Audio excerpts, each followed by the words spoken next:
салом бинандагони азиз, сархати хабарҳоз дар радиои Озодӣ дар чанд дақиқаи баъдӣ дар бораи дар марз бо Қирғизистон дар пайи тирпаронии субҳи имрӯз кушта шудани як сарҳадбони тоҷик, нигаронии Тоҷикистон аз муноқишаи пурхушунат дар миёни Арманистону Озарбойҷон, мусодира шудани 6 хонаи Гулнора Каримова дар Москав ва дигар хабарҳо суҳбат мекунем.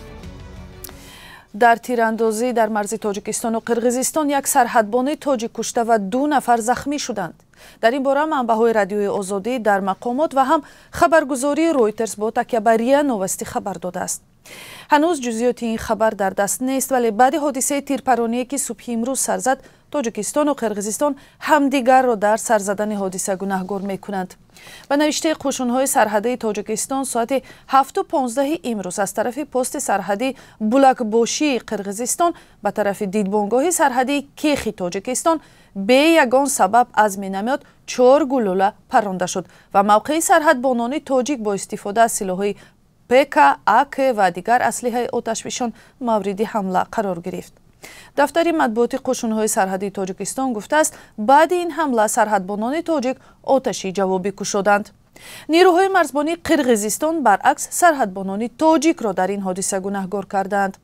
Маъруфхон Тулаев, намояндаи ҳукумати Қирғизистон дар вилояти Ботканд, чанд соат баъди ҳодиса гуфтааст ки тирпаронӣ дар миёни ду ҷониб хотима ёфт ва музокираи миёни тарафҳо шурӯъ шудааст. ҷониби Тоҷикистон ҳанӯз дар ин бора хабаре нашр накардааст. равобити сиёсии Тоҷикистону Қирғизистон ки бо ҳам беш аз 900 километр марзи муштарак доранду беш аз нисфи он дар ҳолати баҳсӣ қарор дорад, бахусус баъди моҷарои хунину пурқурбонии охири моҳи апрели порсол мушкил боқӣ мемонад. охирин таҳаввулоти марзи ду кишварро 3 соат баъд дар барномаи ахбори Озодӣ матраҳ мекунем. Тоҷикистон дар низои ахир дар миёни Арманистону Озарбойҷон изҳори нигаронӣ карда, ҷонибҳоро ба ҳалли дипломатии мушкили ба амал омада даъват намуд.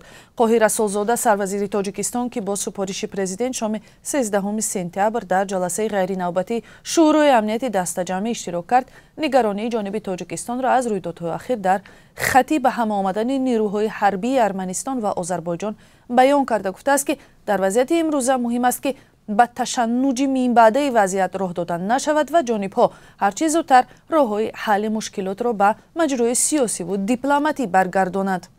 дар муноқишаи мусаллаҳонаи рӯзи 13 сентябр 100 нафар аз ҳар ду тараф кушта шуданд.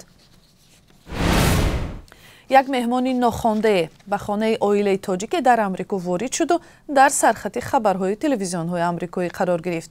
ба ҷашни зодрӯзи писарчаи оилаи Маҷидиён дар аёлати Коннектикут аввали ҳамин моҳ хирси сиёҳе меҳмон шуду ҳама шириниҳои ҷашнро нӯшиҷон кард.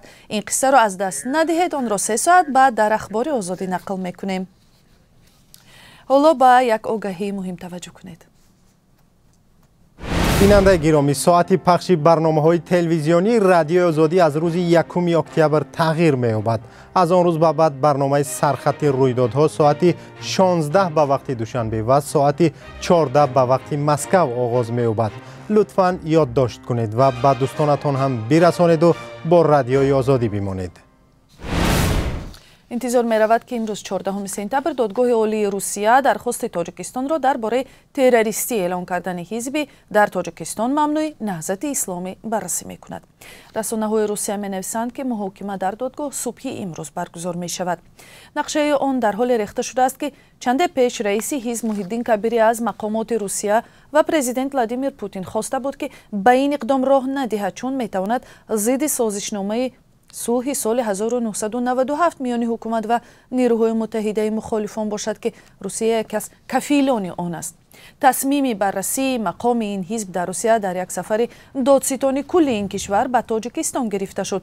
26 июли имсол Игор Краснов дар мулоқот бо президенти Тоҷикистон гуфта буд, ки аллакай зидди ҳизби Наҳзати Исломӣ ба додгоҳ шикоят бурдем.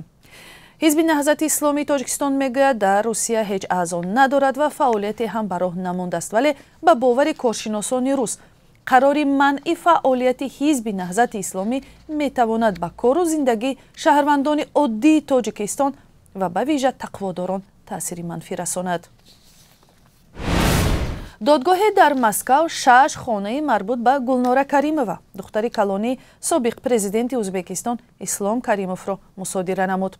Рӯзи 13 сентябр Музраф Икромов, муовини вазири адлияи Узбекистон, гуфт ки даромад аз фурӯши ин хонаҳо миёни Русия ва Узбекистон баробар тақсим мешавад. Вазорати адлияи Узбекистон гуфт ки барои баргардонидани дороиҳои Каримова ки бо роҳҳои ҷиноӣ ба даст омаданд, бо мақомоти Русия, Швейтсария, Иёлоти Муттаҳидаи Амрико, Фаронса ва чанд давлати дигар ҳамкорӣ дорад. Вазорат гуфтааст, як замоне Каримова дар ҳисобҳои бонкиаш дар Москав $6 миллион пул дошту соҳиби як пентхаус, ҳавлии боҳашамат ва 8 хонаи дигар буд.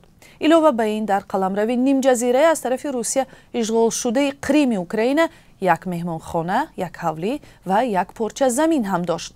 моҳи август Узбекистону Швейсария мувофиқа карданд ки $131 миллион дороиҳои Каримова ки дар ҷараёни тафтишот дар Швейсария мусодира шуда аст, ба Узбекистон баргардонида мешавад.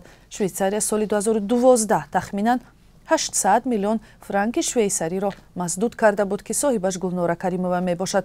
худи ӯ бо иттиҳоми аз худкуниву тавтеи ҷиноӣ дар зиндон қарор дорад. ва ҳоло таваҷҷӯҳ кунед ба қурби асъори хориҷӣ дар Бонки Миллии Тоҷикистон. барои имрӯз 14 сентябр 1000 рубли русӣ имрӯз 165 сомонӣ, $1 амрикоӣ 10 сомонию 24 дирам ва 1 евро 10 сомонию 26 дирам таъин шудааст. қурби асъор дар бонкҳои тиҷоратӣ метавонад фарқ кунад. ин буд сархати муҳимтарин хабарҳо. 3 соат баъд моро дар барномаи ахбори Озодӣ тамошо кунед.